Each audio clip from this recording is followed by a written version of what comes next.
É uma honra e um prazer estar aqui com vocês. Trago o abraço do nosso prefeito, Rafael Greca, do presidente do nosso Instituto de Planejamento, Fernando Jamur. Vou fazer uma breve apresentação mostrando o caso de Curitiba como um exemplo, né, de cidade em busca da sustentabilidade, né? Acho que o pessoal técnico envolvido nesse tema sempre diz que não existe cidade 100% sustentável, né, conselheiro? Ela sempre, a busca pela sustentabilidade tem que ser buscada de forma a melhorar a situação da vida das pessoas, a população dessas comunidades. Bem, o caso de Curitiba, em especial, considerando o conceito de sustentabilidade e como que a gente consegue enquadrar Curitiba nesse conceito, eu dei uma pincelada aí nas redes sociais e até encontrei alguns conceitos singelos a respeito de cidades sustentáveis e quis aprofundar um pouco nesse tema, né? Então, podemos definir que cidade sustentável, né, ela busca adotar uma série de práticas eficientes voltadas à melhoria da qualidade de vida da população, desenvolvimento econômico e preservação do meio ambiente, certo? Essas cidades são muito bem planejadas e administradas. Então, esse é um conceito, um de tantos outros conceitos interessantes com relação à cidade sustentável. E o objetivo dessa cidade? O objetivo é evitar o esgotamento do meio ambiente e garantir sua permanência para gerações futuras.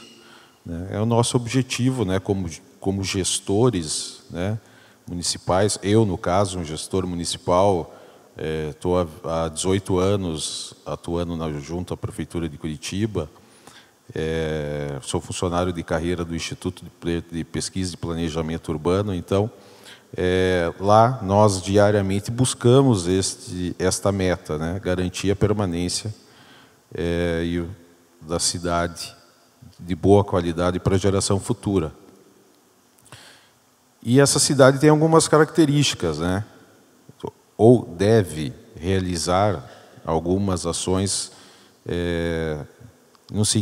em seguintes aspectos, né? A correta destinação dos resíduos sólidos, preservar os seus mananciais de água, reaproveitar a água da chuva na medida do possível, criar e utilizar fontes de energias renováveis, ofertar transporte alternativo de qualidade para a população e garantir as opções de cultura e lazer. Dentro desta cidade sustentável, né, há diversas dimensões ali que influenciam diretamente, né, a vida das pessoas. A dimensão social, econômica, institucional, ambiental, ecológica, cultural, política e territorial. Então, a cidade sustentável ideal, né, atua e favorece a população dentro dessas dimensões, construindo um ambiente, né, favorável à população. Ligando esses conceitos a Curitiba, eu posso dizer que Curitiba é uma cidade privilegiada pelo fato de, desde a década de 40, podemos dizer, ela foi construída sob um foco de planejamento urbano, de planejamento territorial. E, principalmente, a partir da década de 70, ela se desenvolveu através de um plano diretor muito bem concebido, com diretrizes bastante claras de desenvolvimento e expansão da cidade e que, também por uma sorte ou por uma situação que a cidade escolheu, a maioria dos prefeitos, os nossos governantes desde a década de 70 até então, são técnicos, né? Então, ou engenheiros, arquitetos, com raras exceções. Acho que, se eu não me engano, nós tivemos um médico prefeito, que também foi um excelente prefeito. Mas, pelo fato de ter esses gestores técnicos, a cidade e esses gestores tiveram em mente que o plano diretor deveria ser seguido.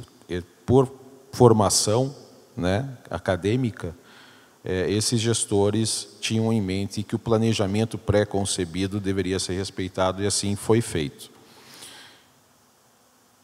Curitiba, hoje, podemos dizer que ela tem um território pequeno, 435 km², uma população, em 2022, antes, sem o fechamento do censo, né, ela estava estimada em 1.871.000, uma região metropolitana grande, né, 29 municípios. Somando todos esses municípios, temos uma população de 3.700.000. Mas o espaço territorial da cidade realmente favorece para uma administração mais voltada à cidade compacta e não espraiada. O IPUC, que é o órgão em que eu trabalho, ele foi fundado em 1965.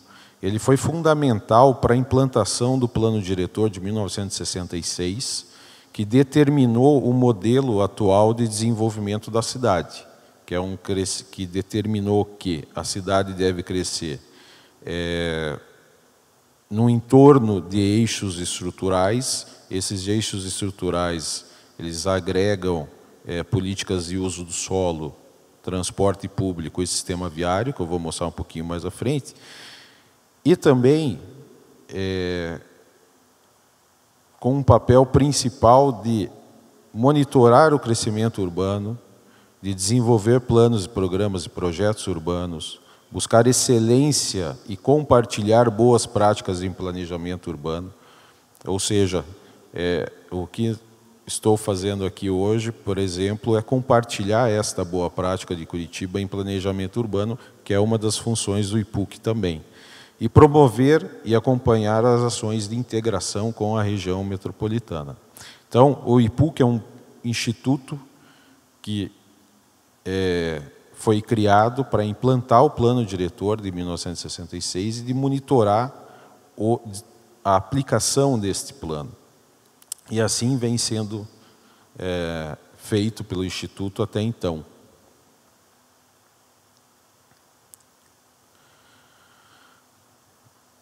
Só fazendo um breve histórico do nosso planejamento urbano, e o plano da esquerda para a direita, tá?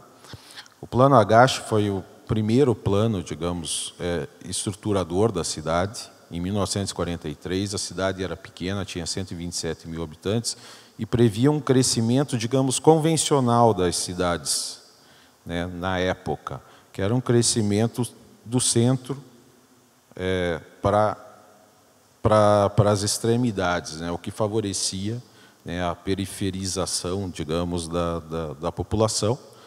Então, ele tinha este modelo inicial de desenvolvimento, calcado num centro da cidade e a cidade se expandindo no entorno desse núcleo central. Em 1964, tivemos o primeiro plano preliminar de urbanismo que embasou a criação do IPUC e que, em 1966, já com 500.000 habitantes, esse plano diretor determinou a criação de uma política urbana para crescimento linear. Esse crescimento linear ele está bastante consolidado e vem se consolidando a cada dia, fazendo com que a cidade seja compacta, na medida do possível. Lógico que teve alguns equívocos que, se houver tempo, eu vou citar, durante as décadas, em função da nossa legislação do solo, mas esse modelo de crescimento linear fez com que a população se concentrasse nesses espaços, nesses grandes corredores, de forma que o crescimento não fosse espraiado da cidade. Já com o advento do Estatuto da Cidade em 2001, né, revisamos o plano diretor, já com 1.600.000 habitantes. Em 2015, tivemos uma nova revisão do plano diretor, que, em linhas gerais, ele vem se replicando com a adição de alguns componentes. Então, em 2004, nós tivemos a implantação, como um eixo de adensamento, a linha verde. A linha verde era o trecho da BR-116, que cruzava, que é a Regis Bittencourt, né? Rodovia Regis Bittencourt, que cruzava a cidade ao meio, digamos assim, e que a prefeitura pediu que esse trecho fosse concedido pelo governo federal para que a gente implantasse um eixo de adensamento, esse eixo de adensamento com um corredor de transporte BRT, e, em paralelo, o governo federal implantaria um contorno rodoviário de forma a tirar o tráfego pesado do centro, desse centro, né, dessa avenida, dessa nova avenida, que era uma antiga rodovia. Estamos em obras aí há 15 anos, mas a gente está implantando. E em 2015, fizemos algumas conexões viárias dentro do nosso planejamento, que são as nossas conectoras. Então, o modelo de crescimento da cidade no entorno desses corredores estruturais, desses corredores estruturantes que eu mencionei, ele prevê esse desenho, tá? Do centro para as extremidades. No centro, nós temos o corredor de transporte coletivo, tá? Atrelado a uma legislação bastante permissiva de ocupação do solo, tá? Que permite um adensamento bastante interessante e não somente em número de unidades habitacionais, mas também em relação à altura. E do centro para as extremidades vai diminuindo a possibilidade de edificabilidade. Paralelo a esses setores estruturais, SE, temos as zonas residenciais 4, que tem uma outra característica também de uma possibilidade de edificabilidade maior, e assim por diante. Quanto mais afastado desse setor estrutural, menor é a edificabilidade. Então, a ideia deste modelo é você atrair a população para o uso do transporte coletivo, né, nesses corredores estruturais. Hoje nós temos 5 corredores desses na cidade. Então, aqui tem um exemplo da aplicação da legislação do uso do solo. Tá? Esse corredor de prédios nada mais é que aquele setor estrutural, onde não aparece, mas nós temos a via exclusiva de transporte coletivo entre esses prédios, né? Então, o objetivo foi que o transporte estivesse diretamente atrelado ao sistema viário e ao uso do solo, fazendo com que a população possa ter fácil acesso ao sistema de transporte. Esse aqui é um modelo de canaleta de transporte coletivo, com as estações tubo. Com o crescimento da demanda, nós implantamos, com o passar do tempo, os ônibus articulados, depois passou para biarticulado, e esse é o embrião do famoso sistema BRT. Né? Então, o primeiro BRT do mundo foi o BRT de Curitiba, que foi um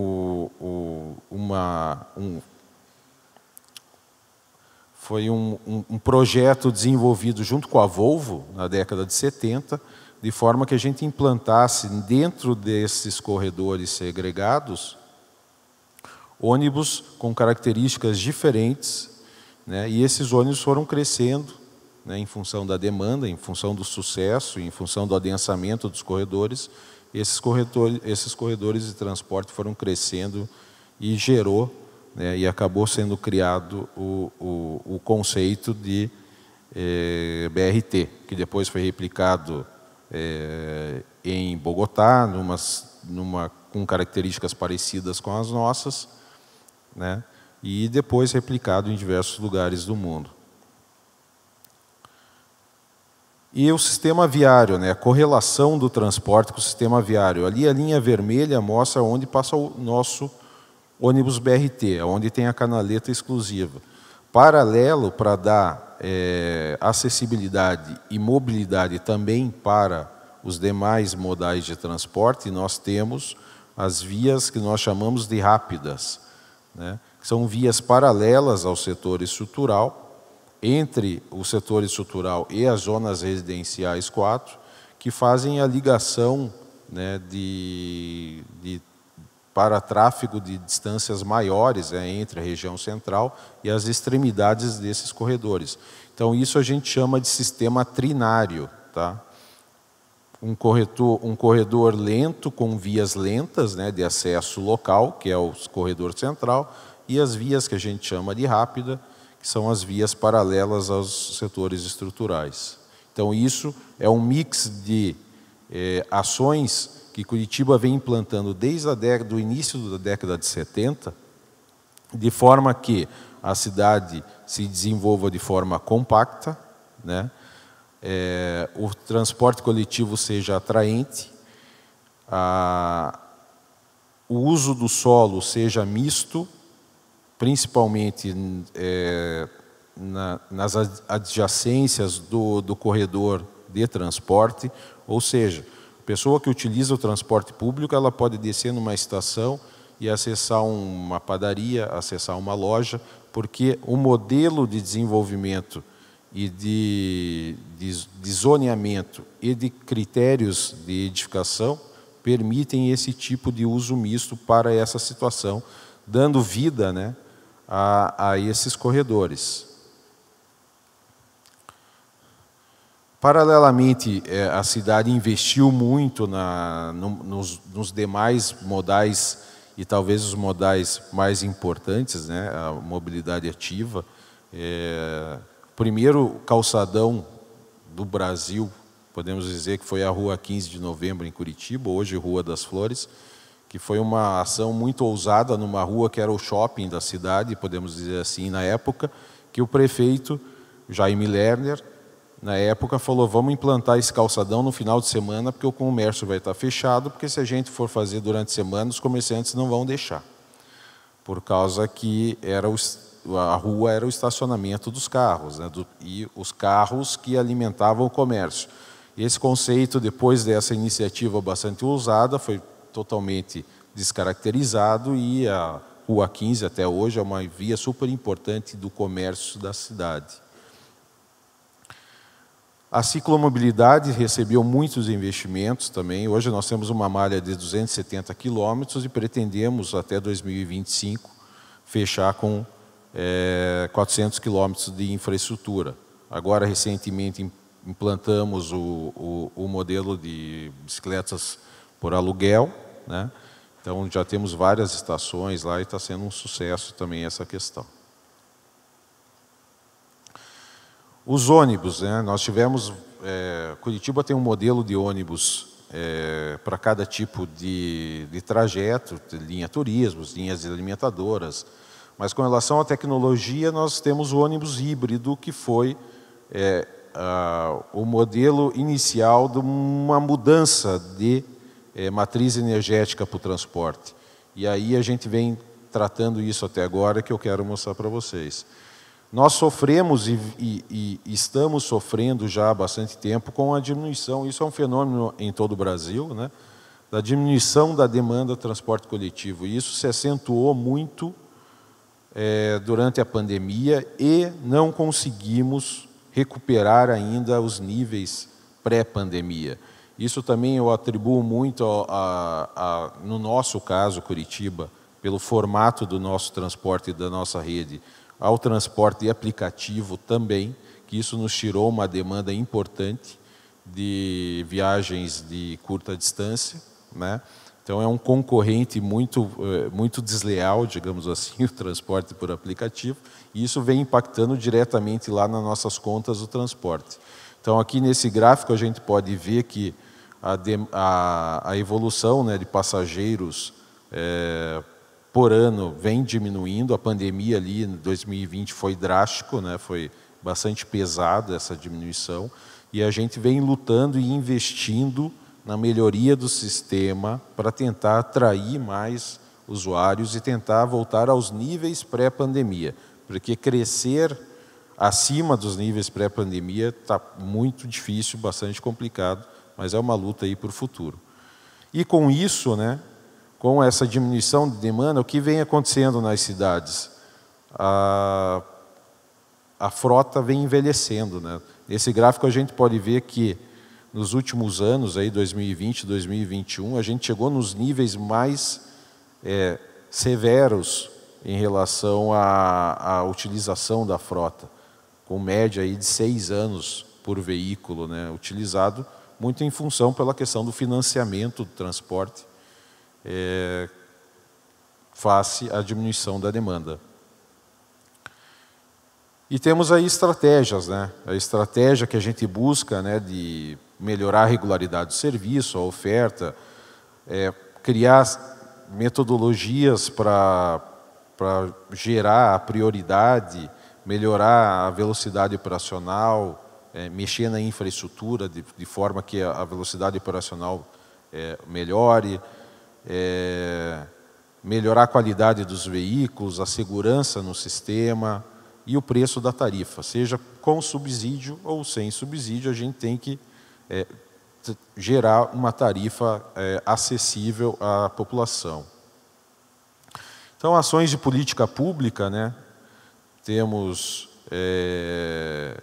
trabalhado em várias ações de forma a melhorar o sistema, a atrair novos usuários, como também na infraestrutura, melhorar a acessibilidade, fazer as várias obras que nós estamos já iniciando, que são implantações de faixas exclusivas para determinadas linhas.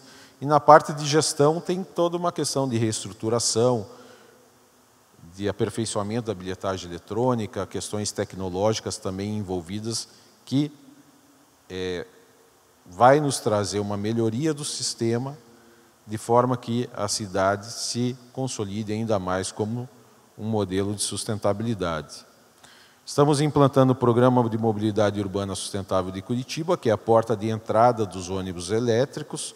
Temos um processo de transição aí complicado, mas a gente vem construindo lá junto com a equipe da URBS, que é o nosso operador do transporte coletivo.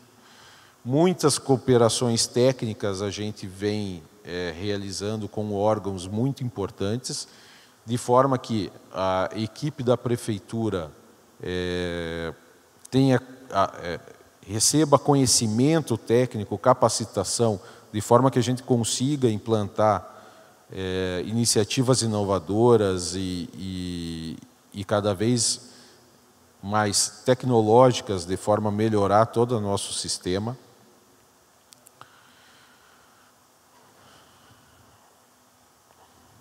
E agora, nosso maior desafio com tudo isso é implantar os ônibus elétricos na cidade.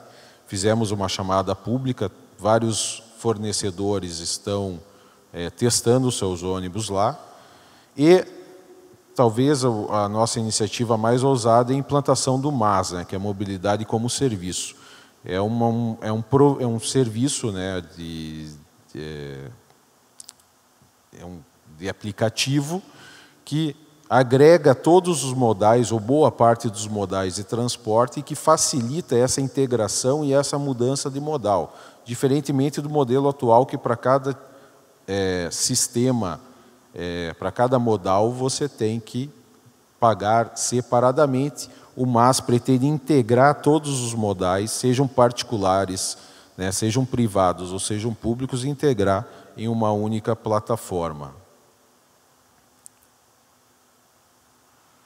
E com isso, para que tudo isso se viabilize, nós temos implantando duas grandes obras com financiamentos do BID e do NDB, né, que é o Inter 2, que é uma linha circular que liga os nossos corredores estruturais, uma linha super importante com canaletas, com faixas exclusivas, e por intermédio do financiamento do NDB, a requalificação do corredor BRT Leste-Oeste também, que é o nosso último corredor ainda que requer essa requalificação. Tudo isso com cooperação e governança a gente entende que será possível, tá? E essa cooperação envolve universidades, entidades não governamentais, etc.